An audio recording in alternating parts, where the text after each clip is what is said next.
এই সমস্ত ঘাস, সবুজ ঘাসের মাধ্যমে সবুজ রঙের কিছু সাপ থাকে, সবুজ কালার কিছু সাপ থাকে। এই সাপগুলা কিন্তু পাত বসে থাকে। যখন মানুষ দেখা যায় কিংবা মানুষের আনাগোনা দেখা যায়, মানুষ পাতার সাথে কিংবা কোনো ফুলের সাথে যায়, তখন কিন্তু তারা মানুষকে ধ্বংস করতে বেশিক্ষণ সময় লাগে না। তাই প্রাণঘাতী আপনার হইতে পারে, তাই সাবধানতা চলাচল করবেন। এই যে দেখতেছেন পাহাড়, উপরে দিয়ে হলো পাহাড়, পাহাড়ের অনেক উঁচু আমি এখন কিন্তু দাঁড়িয়ে আছি। উঁচু দাঁড়িয়েও কিন্তু আবারও পাহাড় আছে। আমি পাহাড়ে দাঁড়িয়েও কিন্তু পাহাড়ের দৃশ্যগুলো আপনাদেরকে দেখাচ্ছি। প্রিয় বন্ধুগণ, এই যেমনটি এখানে যে সবুজ ঘাসপালাগুলো দেখা যাচ্ছে, খুবই সতর্ক, কারণ এই সবুজ ঘাসপালার ভিতরে অনেক পোকামাকড় থাকে কিংবা কালো কালো কিছু ভুমুর থাকে। কালো ভুমুরগুলো যদি কামড় দেয়, একবারে আপনি সেখানে অনেকটাই ভয়ঙ্করভাবে ফুলে যাবে কিংবা বিষের বিষক্রিয়া এগুলা সে ঢেলে দিবে।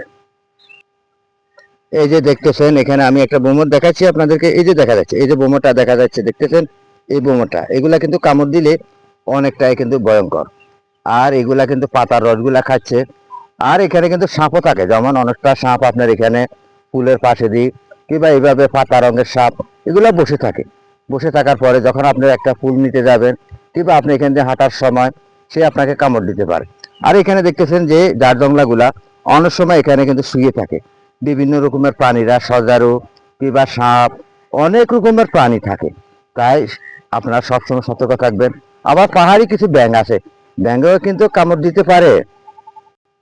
কারণ আপনার সৌন্দর্য উপভোগ করতে এসে যেন আপনার সমস্যা না হয়, তাই সবসময় আপনারা চোখ কান খোলা রেখে পাহাড়ে ভ্রমণ করবেন। পাহাড়ে ভ্রমণ করতে হইলে সবসময় আপনাকে সাবধানতা চলাফেরা করতে হবে, কারণ পাহাড়ের দৃশ্যগুলো দেখতে অনেক সুন্দর। এই যে দেখতেছেন পাহাড়ি দৃশ্যগুলো দেখতে অনেক সুন্দর।